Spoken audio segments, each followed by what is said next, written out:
गोष्टीचे नाव आहे श्रीमंत व्यापारी। एका मोठ्या शहरामध्ये एक श्रीमंत व्यक्ती राहत होता। त्याच्याकडे भरपूर पैसा होता आणि नुकतेच त्याने शहरामध्ये एक मोठे घर घेतले होते। त्याच्याकडे धनसंपत्ती तर भरपूर होती, परंतु शरीराने तो अतिशय दुबळा आणि अस्वस्थ होता। तो दिवस रात्र मेहनत करून पैसे कमावित असे, परंतु आपल्या शरीराकडे लक्ष द्यायला त्याच्याकडे वेळच नव्हता। हळूहळू तो खूप श्रीमंत झाला, परंतु त्याला अनेक रोगांनी विळखा घातला। तो व्यक्ती स्वार्थी नव्हता, परंतु त्याच्याकडे आपला पैसा खर्च करण्यासाठी सुद्धा वेळ नव्हता। त्याला जणू पैसे कमवण्याची सवय लागली होती। त्याला डॉक्टरांकडे जाण्यासाठी सुद्धा वेळ मिळत नसे।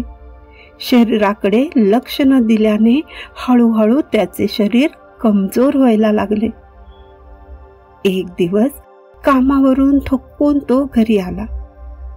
आज त्याचे डोके खूप दुखत होते, म्हणून तो सरळ आपल्या रूममध्ये जाऊन झोपून गेला।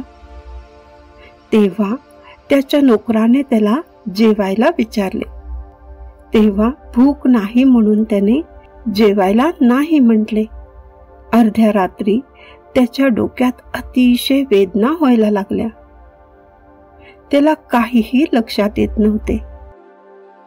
अचानक त्याच्या समोर त्याच्याच आकारासारखी दिसणारी एक आकृती उभी राहिली। ती आकृती म्हणाली, मी आहे तुझा आत्मा, आज मी तुझे शरीर सोडून जाणार आहे। तेव्हा तो माणूस भीत भीत म्हणाला, तू माझ्या शरीराला का सोडत आहेस? माझ्याकडे भरपूर पैसा आहे, मी माझे संपूर्ण आयुष्य मेहनत केली आहे। मी एवढ्या विशाल घरात राहतो आणि या घरात राहण्याची अनेक जण फक्त स्वप्न पाहतात।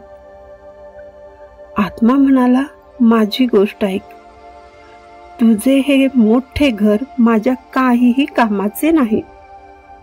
माझे घर तर तुझे हे शरीर आहे, जे दिवसेंदिवस कमजोर होऊन अनेक रोगांनी ग्रासित झाले आहे। तूच कल्पना कर बरं, अनेक वर्ष तुटलेल्या झोपडीत राहण्याची।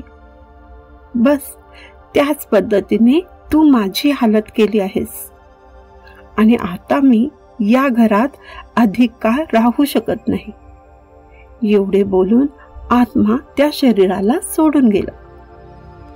तात्पर्य, शरीर चांगले स्वस्थ ही मोठी संपत्ती आहे। माझ्या आवाजात म्हणजे सोनमच्या आवाजात।